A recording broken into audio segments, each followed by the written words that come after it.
All right, tonight we are talking about the context sacred strength. I'm excited to jump into this one. Context is a strategic thinking strength, so it falls under the strategic thinking domain. And it happens to be my number 11 strength. So it's fairly high, especially considering among the strategic thinking strengths, I only have one in my top 10, which is intellection. That's my number 6 strength. So as far as strategic thinking strengths go, this one is high for me, even though, and number 11 is not too bad. So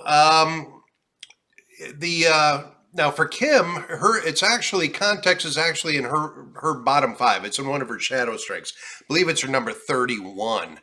And Kim's heart strength is futuristic, which is kind of the other side of the coin of context, and we'll get into that in a minute. And I'll tell you how, based on the strengths we have and how they work a little bit back and forth, how this can kind of lead into some problems that we have from time to time, and things we've had to learn to work out. Now, once we get them worked out and we get kind of our rhythm with this, then we're good. But Kim has to remind me when to use my context kind of and when not to when we're working together, because she has it so low, she just doesn't connect with it. So before we go too much further with that, let's dive into it and talk about what context is. If you remember when I did the adaptability video, if you happen to see that one, you'll know that I talked about there are 3 time strengths. Adaptability is all about living in the now, being in the present. Futuristic, of course, is about focusing on the future, always looking ahead. Context is looking in the past. We're always using the past examples to figure out what's going to happen next in our lives. So there are 3 very distinct processes here. The futuristic and the context are both strategic thinking strengths. The adaptability, actually, believe it or not, is a relationship building strength. So it's kind of interesting how these strengths work. They don't have to all be in the same domain to actually be time strengths. So, but context, like I said, is all about using past examples to help determine what's going to happen in the future, what's going to happen in the present. This is our history buffs. And if there were a mantra for the person, for the high context person, without any question in my mind, their mantra would be, those who do not know their history are doomed to repeat it. Now, any of you that were history majors in college or studied history or know people that studied history, you've probably heard that phrase, because it is their battle cry practically. They love to point that out. Those who do not know their history are doomed to repeat it. And that really sums up very well how context people think. That's strategic thinking. Now, strategic thinkers experience joy by thinking, creating, and learning. By doing those kinds of activities, that's where they really experience joy. Context is a valuable tool if they have context high. Then they're able to get that joy by looking at those past examples to help say, hey, you know what? This always worked before, or when we've done this in the past, this is the outcome, and we've kind of proven it time and time again. I know that when I did this last time, these are all kind of context statements. For a person who does not have context high, that might be more futuristic. So like I said, this is like Kim and I tend to go more context on things. And context, frankly, can freak her out sometimes because she's so futuristic. Futuristic is her number 5, which is her heart strength. She's very passionate about being futuristic. And if I context too much, it really just shuts her down. And vice versa, the same thing happens. So I am not futuristic. Futuristic, I think, is like my number 23. And it's not something I really connect with. It kind of freaks me out. So if Kim gets too futuristic, sometimes I have to ask her to back down on that. So Kim has learned a very good trick when dealing with me because she is a strategic thinking person. That's her primary domain is strategic thinking. And so she says, all right, I'm going to talk to you now and I need you to buckle your seatbelt because I am going to be futuristic. And that way I can kind of mentally prepare myself for the fact that, okay, I kind of kind of settle in and I get my mind right so that I can hear her futuristic thoughts and feelings. So that has worked really well for us. I need to work a little harder on the context one to make sure I'm not contexting too much. And I'm going to talk about that. It's not that a person necessarily can context too much, but I'm going to tell you how this strength, the sacred strength, can in fact end up going very sinister. And I've done it. So I'm a good person to provide you with this information. So let's talk about some more of the benefits of this. First of all, the sacred side of context.